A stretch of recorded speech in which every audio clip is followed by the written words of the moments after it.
Bueno, y esta mañana se promulga la ley antidiscriminación. Esta ceremonia será encabezada por el presidente Sebastián Piñera y al acto están invitados representantes del Móvil y de la Fundación Iguales. Vamos a tomar contacto con Catherine Ibáñez para más detalles. ¿Cómo estás, Catherine? Buenos días. ¿Cómo estás, Paola? Muy buenos días. Ley antidiscriminación que también ha sido conocida a propósito de lo ocurrido hace un tiempo con Daniel Zamudio. ¿Se acuerdan ustedes de ese caso? Que sin duda para muchos marcó también probablemente un cambio y que permite que haya avances como el que se va a promulgar hoy en el Palacio de la Moneda, la promulgación de la ley antidiscriminación. Estamos con Marcela Ruiz, ella es coordinadora de la Comisión Legislativa de la Fundación Iguales, con quien vamos a hablar justamente de los alcances de esta promulgación. Marcela, ¿cómo estás? Muchas gracias, buenos días. Buenos días, Katy. Bueno, probablemente la gran pregunta es ¿qué en forma gráfica o en forma diaria cambio va a generar la promulgación de esta ley? Mira, Katy, la verdad es que esta ley tiene, la promulgación de esta ley tiene un contenido simbólico bastante potente.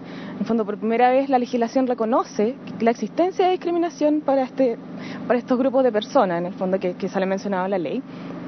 Y eso implica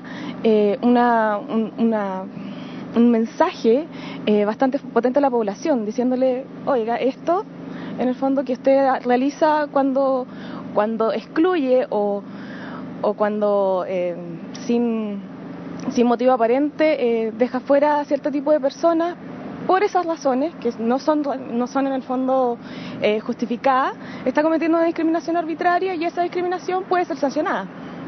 Para ustedes, la promulgación de esta ley, por lo tanto, podría ser como un primer paso para lograr otras tantas metas que ustedes buscan. Claro. Exactamente, como fundación pensamos que es un primer paso importante el reconocimiento de la existencia de discriminación.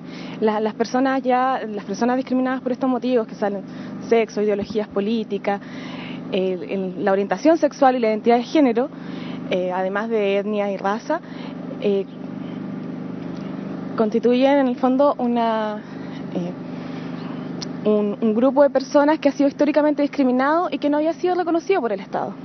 Esta discriminación, en el fondo, esta ley antidiscriminación viene a ratificar, en el fondo, a lo que Chile ya se había comprometido en tratados internacionales que habían sido suscritos y ratificados por el Estado chileno ya.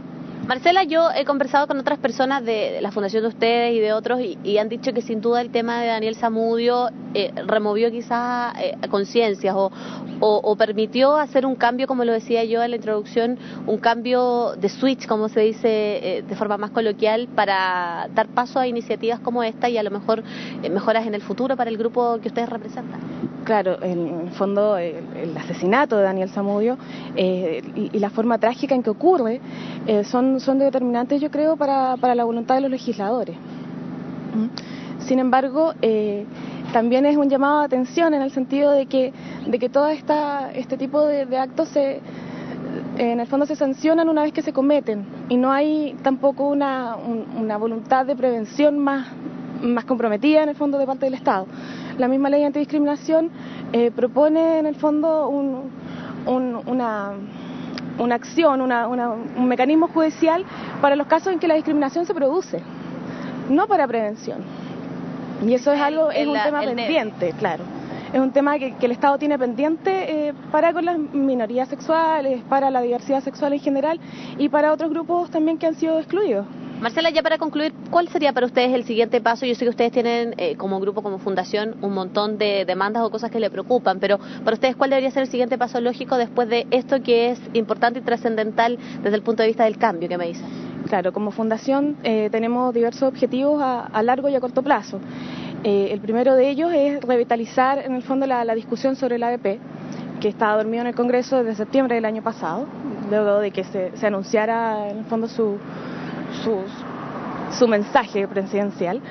Y también tenemos pendiente ver ya con más detalle una ley de identidad de género ya establecida. Tenemos el caso argentino, que ha sido un buen ejemplo, pero que tal vez habría que adaptar un poco a la realidad chilena. sea más específico para el grupo homosexual. Te quiero agradecer, Marcela. Claro, más específico decía yo, porque esta ley antidiscriminación no solo abarca a personas que hayan sido discriminadas, como les decía en el caso de Daniel Zamudio, solo por condición sexual, sino que también por raza, por etnia o por cualquier otra razón, y por lo tanto, claro, puede ser un paso significativo para varios grupos que conviven con nosotros en la sociedad. Así es que va a ser una ceremonia que se va a desarrollar durante esta mañana. Dentro de un par de horas más van a concurrir todos al Palacio de la Moneda y, como lo decía nuestra entrevistada, es el primer paso para cambios que pueden ser prósperos también en el futuro. Claro que sí, Katy. Entonces, cualquier discriminación arbitraria, por las razones que sea que se estén escribiendo, es ilegal a partir de la promulgación y la publicación en el diario oficial. Muchas gracias por ese contacto. Chao, buenos días.